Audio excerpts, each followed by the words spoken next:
மறுபடியும் ஆரம்பிச்சா ரெஸ்ட் கொடுக்கடா. குருநாதா இதுக்கு மேல தாங்க முடியாது குருநாதா. டேய் என் தலைவன் சிங்கம் வந்துட்டான்டா. இவனை மட்டும் கார்கிலுக்கு ஒண்டி அனுப்புனா போகும்டா. பனிமலை எரிமலையா மாறும்டா. இவன் நடையப்பார் உடையப்பார் தலையப்பார். டேய் தலைவா இங்க பாருங்க ஒரே சைஸா பிடிச்சு வந்திருக்காங்க தலைவா. ஏதோ ஒரு ஊர்ல லாரியில லோரி ஏத்திட்டு வந்து எவ்வளவு எரியுறாங்க தலைவா. என் வேலை எப்படி எரிஞ்சாங்க தெரியுமா? இங்க வாங்க அண்ணனை கேளுங்க. அண்ணன் எப்படி எரிஞ்சாங்க சொல்லுங்க. நீ அடிவாங்கி சாப்பிடா மரியாதையா கூட்டி போயிரு. குருநாதா ஏரியா கடைகளை காட்டி கொடுக்க மாட்டேங்கிறான்.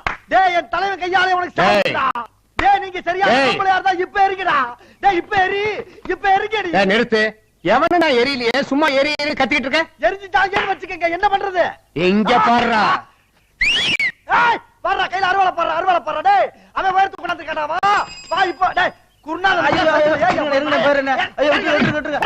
வாடா வாடா டேய் சும்மா இருடா பொறுமை. டேய் ஒருத்தருக்கு பிறந்திருந்தா இப்ப எரி. குருநாதா என்ன பாதி மூஞ்சியாடா? குருநாதா என்ன குருநாதா உங்களுக்கு புது ஐட்டம் மாதிரி இருக்காங்க. எங்க திரும்புங்க. கரும என்ன இப்படி நடக்குது?